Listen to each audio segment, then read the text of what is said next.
Welcome to The Art of Medicine, the program that explores the arts, business, and clinical aspects of the practice of medicine. I'm your host, Dr. Andrew Wilner.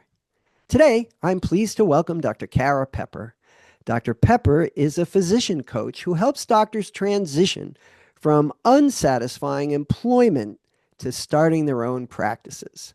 In a minute, we're going to discuss whether it's really feasible to start a solo practice in 2025. Challenges include declining Medicare reimbursement, expensive medical record systems, high staff overhead, government regulations, and more. But first, a word from our sponsor, locumstory.com. Locumstory.com is a free, unbiased educational resource about locum tenens. It's not an agency. Locum Story answers your questions on their website, podcasts, webinars, videos, and they even have a Locums 101 crash course. Learn about locums and get insights from real-life physicians, PAs, and NPs at locumstory.com. And now to my guest. Welcome, Dr. Kara Pepper. Hi, thanks for having me. Dr. Pepper, thanks for joining me. I was a little surprised of your mission, helping physicians start in solo practice. So before we get into that, just tell me, what's your medical background training? Yeah, I'm a primary care internist in Atlanta, Georgia. I worked for a big corporate-owned hospital-owned practice for the first 14 years of my career, and then stepped out about 3 years ago and built a telemedicine practice that evolved into an in-person practice, now licensed in 17 states. 90% is eating disorder care, which really means I solve questions that a lot of people don't have answers to. And I help other physicians figure out how to be happy and fulfilled in their careers in medicine. So it's a little bit of everything, which I enjoy. How enterprising. So I'm going to take a wild guess here and suggest that your years in corporate medicine were not satisfying. It was the right place for me at 30 coming out of residency, right? We are basically handed two ideas. You can work in pristine ivory towers of academics, or you can go be one of those other doctors who are selling their soul in corporate medicine. And I didn't really like either one of those options, but I found a practice where I could teach and have autonomy, and it happened to be in private practice. It was the right practice for me at 30. But interestingly, when they interviewed me, they said, we want to hire you and retire you. In other words, we want you to come and work here productively for 30 years. And I was terrified. Something viscerally in me was just like, ugh, I cannot imagine doing the same thing for 30 years. I want to grow, I want to evolve. But I took the practice job and I'm grateful I did. But every 2 years, I just kept feeling like there was an itch that needed to be scratched. I would change my focus, I would change my hours, I would change my schedule, I would get an extra certification. I kept just thinking if I could fix myself, I could feel okay here. And then I burned out because I was overworking and took a sabbatical at about year 7. Came back, kept rearranging deck chairs on that Titanic, as I like to say, and then COVID happened. And it was really clear to me that I could be dead in a week and I would regret overworking the way I was. And I had built our telemedicine line of service prior to the pandemic, and then obviously it became a big thing during COVID. And I said, I need to find a way to create a practice that's sustainable for me and that allows me to have time with the patients I really want to take care of. I have a special heart for people who feel marginalized by our healthcare system. And I wanted to build a practice around that. And so I did. And so it's been an amazing journey. Everyone said I was brave. It certainly did not feel brave. It felt terrifying and uncertain and um, unfamiliar. But I found a really amazing community of physicians who are doing the same. And it's been a really incredible way to reclaim healthcare and to really take care of patients and ourselves. That's pretty exciting. That's pretty exciting. I'm sure there were a lot of naysayers along the way. And I know when I tried to do different things, people go, oh, what? Are you going to do that? Because doctors, I was in private practice at the time, pretty much, have their nose to the grindstone. They show up early every day, work late every day. They don't really have a lot of exposure to life outside of what they do. So they're not really in a good position to advise on life outside of what they do because most of them don't really know much about it, which is not a criticism. It's just sort of an observation that one of the things that happened to me when I sort of took on different roles working locum tenens was that there's a whole world out there with people doing all kinds of different things that I was never aware of because I was waking up early and working in my office all day and going home late. That's right. So I didn't That's have right. any exposure to that sort of entrepreneurial and alternative approaches to the practice of medicine. So I think it is a scary thing to try and start something new. Is that what led you into coaching? No, my own burnout is what got me there. Before, long before I was a physician, I was a professional ballet dancer and brought all my perfectionism and imposterism and workaholism with me. And when I burned out, I felt like a total failure. Like everyone else is keeping their act together. What's wrong with me? And so I'd been seeing a therapist for many years and I found a coach. I was like, I just need a different way to try to hack my brain. And something really clicked for me in that relationship and the skill set and kind of forward facing skills that we use. And so I was sold. I thought it was great. And I decided to become a coach to help my patients because it helped me so much change my behavior. Like, of course, it can help my patients. And in the aftermath of that, a lot of physicians kept coming to me like I had the answers because I'd stepped off, taken a sabbatical, and started looking at medicine differently. And so I started helping physicians through some of those same issues, burnout and perfectionism and charting. And then, this is my seventh year coaching. So that has really evolved then as I reinvented my entire career. People kept coming to me saying, hey, maybe you can help me figure out how to be happy in medicine too, whether they leave their jobs or stay in it or create something new. I think anyone who's still practicing medicine right now still wants to do it in a sustainable way. So people are looking for answers, and coaching is one of the tools that we can use for that. Did you go to a coaching school? How does that I work? did. Yeah, there are many, many out there. And for that, the A plus student in all of us, we want to get a diploma on the wall that says, hey, we've gotten this certification. So there are many programs that are actually geared directly towards physicians. And I chose one that um, was 100% physician led and physician participants. And we got certified through that. So it was amazing. Yeah.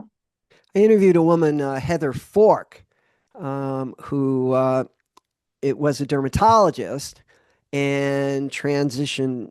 It was not working for her private practice. Mhm. She was wanted to help people more than somehow she was able to with the constraints of the system, and did some soul searching for a while in a cabin in the woods, and finally settled on coaching. And she helps. I think her site's, I think, Physician Crossroads or White Coat Crossroads or something like that, where Mhm. physicians who are kind of stuck, talk to her and try and become unstuck. Not necessarily to leave medicine, as you say in your own situation. You tried other formulations. Well, I've been doing this for two Mhm. years. What if I rearrange my schedule and tried that? Mhm. To work within the system, you don't always have to jump the Grand Canyon to get a new start. That's right. That's right. Um, Although ultimately, it sounds like those little fixes didn't really work for you. Um, and I think, COVID was a wake up call for a lot of people regarding their own mortality. And it Mhm. certainly generated a lot of books. I know I've interviewed quite a few people on this program who's, when I asked them, Yeah. well, when did you find time to write your book? It was during COVID. Yeah. So it's very interesting. Now, let's get back to solo practice. When I was a medical student, which was, in the last century, a long time ago, that was pretty much what you wanted, you aspired to. You were going to, maybe you Yeah. have a couple partners, but, you would settle down somewhere.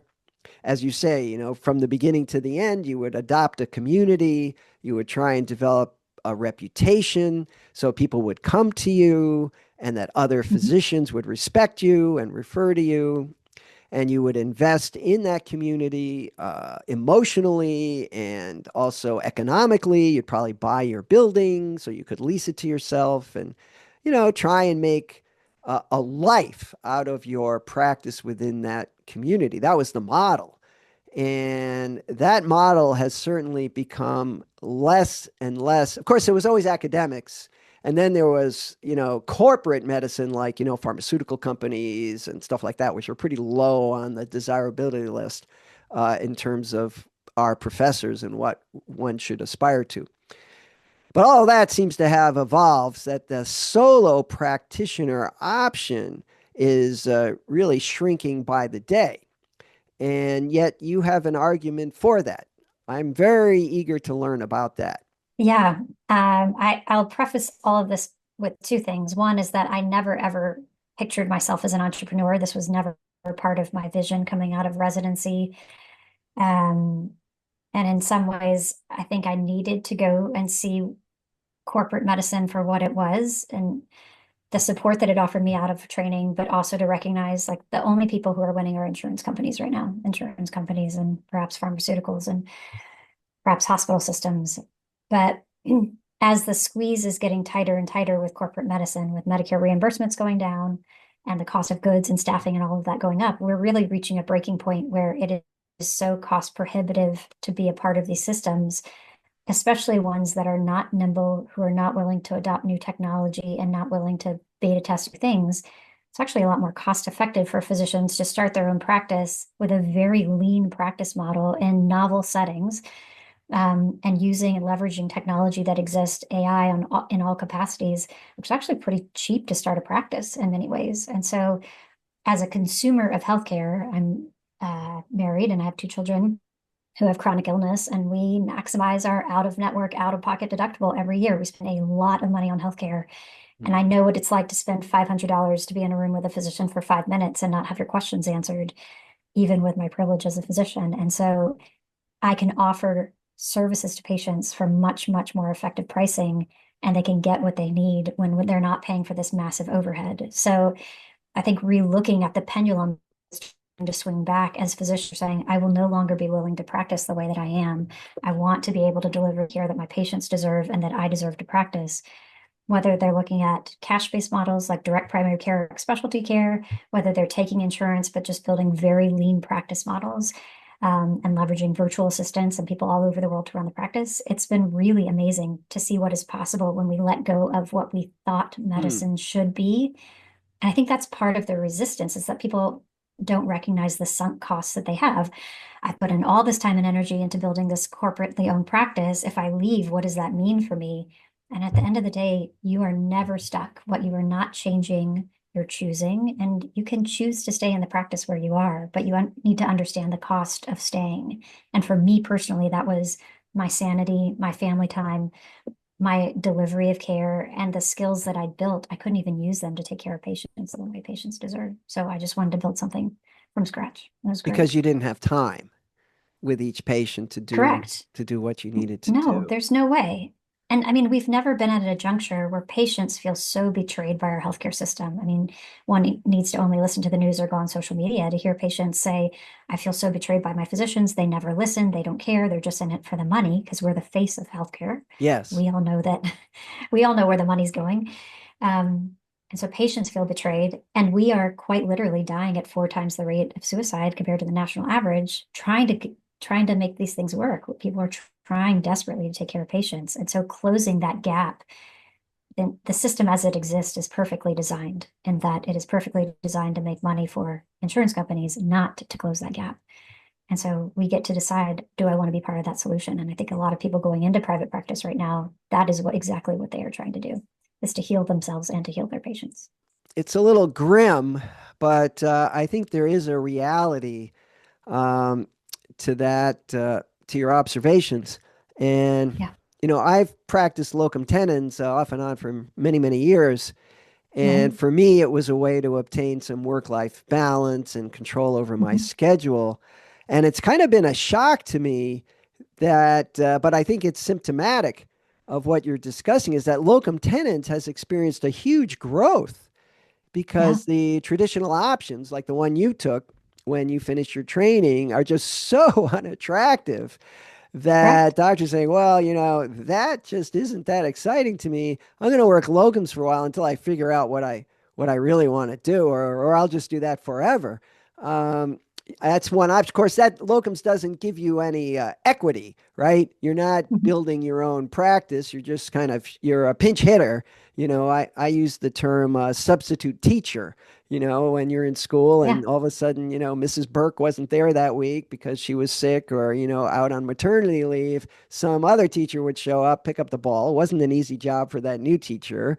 And I stress that with Right. locums. It's not an easy way to keep moving from place to place and creating new relationships with people and EMRs and hospital systems. but it does kind of get you out of the RVU scenario where you're paid by the hour and you have a set obligation and you do it and you're done and that's it. So, Yeah. but I hadn't heard that creating a solo practice. So it's interesting. The program actually just before yours, we discussed AI and a Mhm. new ambient AI note taker, Mhm. a scribe, an automatic scribe, because hiring a scribe, well, there's overhead again.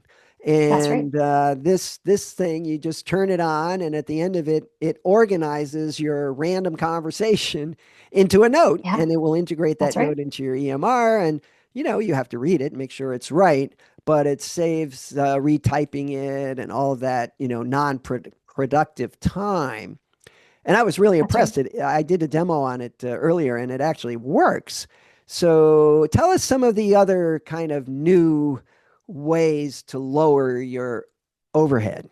Right. So the biggest cost for most practices is staffing and salary lines, benefits if you offer them.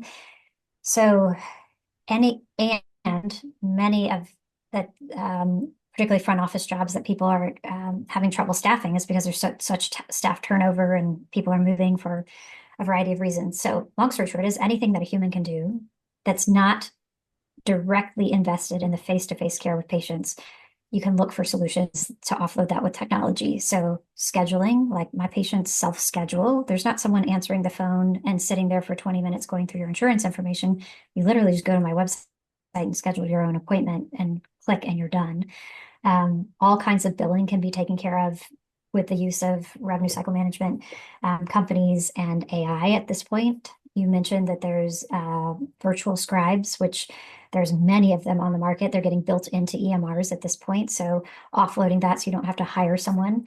Um, Really looking at any system. So even if you're going to have people who are answering the phones, do you need to buy out office space that has an office for someone to sit there in person with you to answer the phone? No. I mean, people can be on the other side of the planet answering the phone for a fraction of the cost that we pay.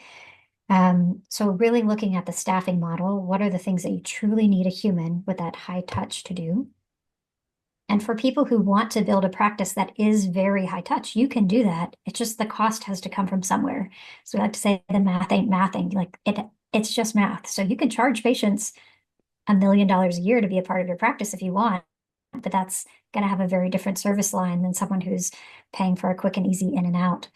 Um, so front office work, phones, notes, billing, particularly if you're taking insurance, then ways to get that information so that you can get appropriately reimbursed as fast as possible. AI is really stepping into that space, which is amazing. Even prior authorizations, there's AI that's doing that now, which is awesome. I would like that. I've been around long enough to sort. I'm thinking about this to witness an evolution. When I started private practice, the way that I took notes, which I thought was fantastic, was I just dictated a summary of the Mhm, patient visit, often right in front of the patient. And mhm, then there was a little tiny cassette, and I would put it on the counter, and a woman would come in and pick it up and go to the back room. There were four ladies in our practice, and all they did all day was type things. Occasionally, they'd leave a blank because they couldn't understand what it was, and I'd review it, and it would be done. It would take about 24, 36 hours to get it. Then someone would print it and put it in the chart. And then I remember they started with these companies offshore, in India and Philippines, where it's about a mhm, 12-hour difference. And they had people mhm. there who would, they'd upload it to your transcript, your tape to the cloud. And then these people would type and get it back to you by the next morning because of the 12-hour time difference. And probably a few more errors because often English wasn't their native language, but somehow they muddled through. But it was done a lot quicker and cheaper, of course, per line. And then the next step was sort of dragon dictation. You could try it yourself, and that does work well in some instances, like for radiologists. Medical notes, still a little rough, I think.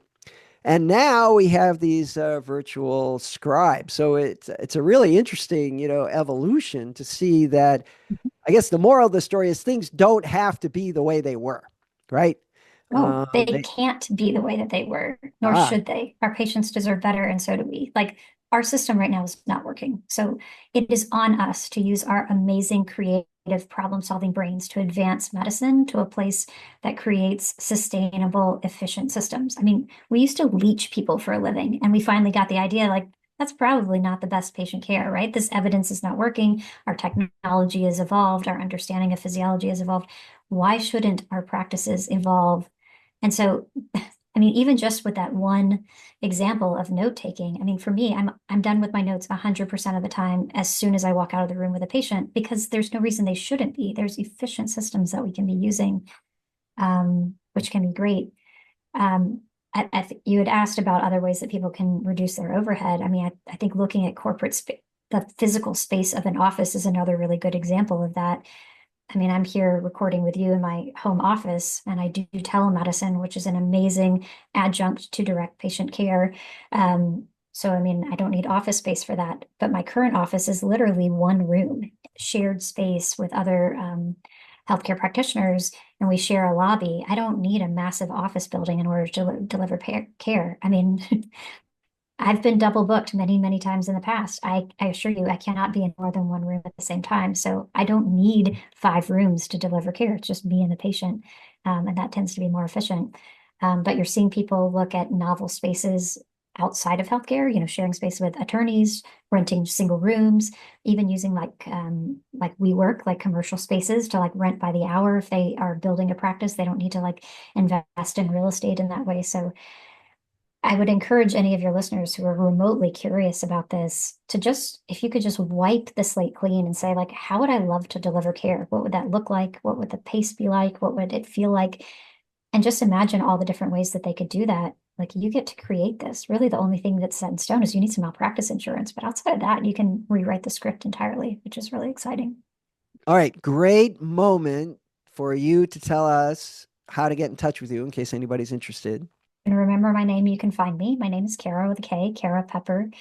So my website is karapeppermd.com. Every social media outlet, it's Kara Pepper MD is my handle.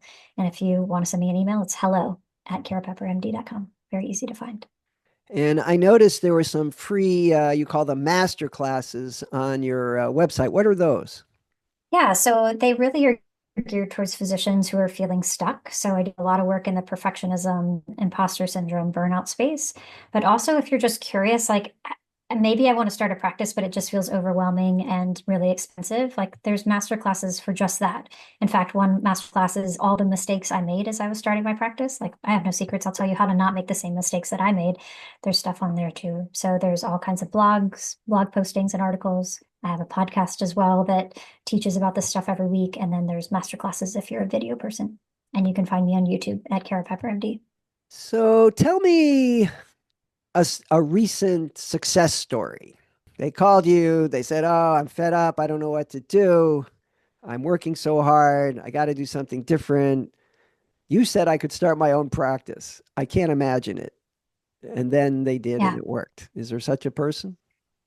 There are many, many of those people. It's interesting to me that people call me at a variety of stages. There's this very predictable process that people go through as they are considering launching. And the first is where most people call, which is just, I'm miserable in medicine and I don't know what to do. They haven't even really considered opening a practice, but it's that recognizing that you have a voice and you have autonomy, that you are not a prisoner of your job, and that you can create something new. And that's really a process of internal transformation. So the chief complaint is often, I'm burned out, but we dig down into that. Um, and then the next stage is really just discovery. So it's this wiping the slate clean. So what does that look like? How do you just reimagine what that looks like? And it's really interesting. This idea of a portfolio career is becoming more and more common.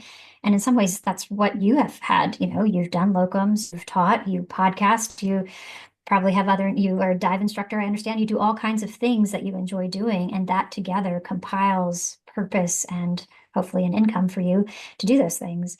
And so I think many people go through about 2-year transition period where maybe they need to do locums while they're building a practice on the side if they want to self-fund it. Or maybe they need to stay in their job, but they need to create some space so they can even just get curious of what that looks like or to engage in a side business that they've been dreaming of.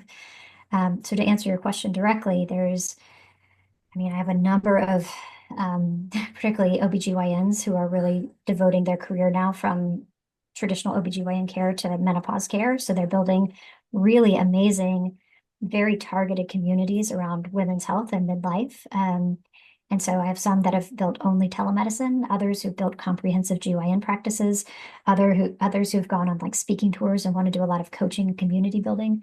So that's been really exciting. I've got a client who's built she transitioned from emergency medicine to kind of a wellness cosmetic space and now is on her third office that she's built in her little community. I've got traditional internists who do hospital medicine and outpatient medicine, who are now building direct primary care practices geared towards metabolic health and sleep health. It's just really, I think the common theme with all of these folks is that they desperately want to have purpose and meaning in their life and to use their skills to take care of patients. And they just want to reimagine what that looks like. And so you can build it, which is really exciting.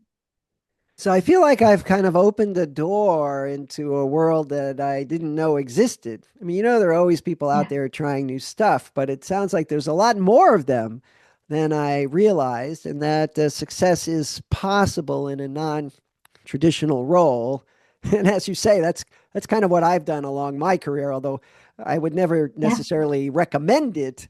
It was just something I needed to do for myself, and a lot of balancing Yeah. with purpose and income. And, there's a lot of decisions to make along the way. And frankly, I didn't have too many role models to, look for help in making those decisions. So maybe there will be more.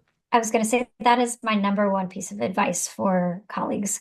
We often get stuck in water cooler talk. You're busy seeing patients, you lean over to the person in the touchdown next to you, and you're like, oh, got this hard case today. And we're often just stuck with folks who are doing the same thing that we are. And we just subconsciously think that's just what we do. That's just how medicine is. And so getting outside of your echo chamber is critical, whether that's getting outside of medicine entirely and just listening. There's an NPR podcast called How I Built This. And well before I even burned out the first time, I would listen to this podcast because I would listen to the Mark Cubans of the world talk about how they're tinkering in their garage and had this idea and then it just built. And, before you know it, they've built something really amazing. And hearing that helped me understand that there's so much more outside this like sphere of medicine that I'm a part of. And even within the world of medicine, get out, go to a conference, start listening to podcasts like this, listen to people who are doing things differently, because it will spark something. If it's just possibility that you don't have to stay the way you are, you can continue to evolve your career. My husband is an MBA. We met in college.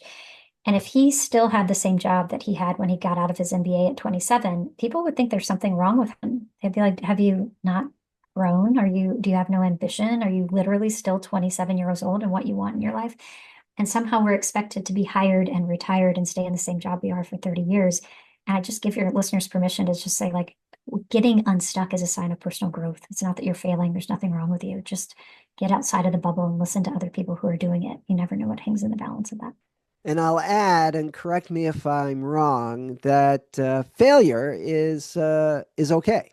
Yes, absolutely. I mean, the best things in my life have come because I failed at something that I tried to do. I mean, it stings. I hate failing. It's not fun. But listen, I have to learn things the hard way. And when people say, do you miss your old practice? No, I don't miss it, but I also don't regret it. It's what I needed to do and see how medicine was built so I could deconstruct it, burn it down, create something new for myself. I wouldn't have known that unless I tried it. So it's painful, but it's necessary sometimes. Yes, I'll just add that um, not all traditional physician jobs are terrible, and there are people out there in Oh, classical jobs who are doing fine and not burnt out and happy. that's right. But there are way too many physicians who are not satisfied with the status quo. That's right. And I think it's really great news that there are opportunities, and people like yourself kind of have created them and are willing to teach others. And I'll add, one of the reasons I do this podcast is I do look for people who are doing things just a little bit differently, whether it's writing a Mhm. novel or starting a company, just to kind of, they never make page one of the New York Times, but, they're buried in the back somewhere, but their efforts are really meaningful and deserve to be highlighted. So that's part of my purpose here at the Art of Medicine. So I'm so pleased to have you on the show. Thank you for having me, and thank you for just showing people what's possible. It's the see one, do one, teach one thing that we talk about in medicine. It's exactly that. Thank you for doing it. Yes. Okay. So we're going to wrap up. Is there anything you'd like to add before we close? I think I just said it. I think anyone who's still in healthcare is here for a reason, and creating a life around that reason, I think, is one of the greatest challenges and rewards of our career. So, whatever you value, lean into that, because that is something that you can make a life out of and a living, which is great. Dr. Kara Pepper, thanks for joining me on the Art of Medicine. Thank you. And now a final thanks to our sponsor, locumstory.com. Locumstory.com is a free, unbiased educational resource about locum tenens. It's not an agency. Locum Story exists to answer your questions about the how-tos of locums on their website, podcast, webinars, and videos. They even have a Locums 101 crash course. At locumstory.com, you can discover if locum tenens make sense for you and your career goals. What makes locumstory.com unique is that it's a peer-to-peer platform with real physicians sharing their experiences and stories, both the good and bad, about working locum tenens. Hence the name, Locum Story. Locumstory.com is a self-service tool that you can explore at your own pace with no pressure or obligation. It's completely free. Thanks again to locumstory.com for sponsoring this episode of The Art of Medicine. I'm Dr. Andrew Wilner. See you next time.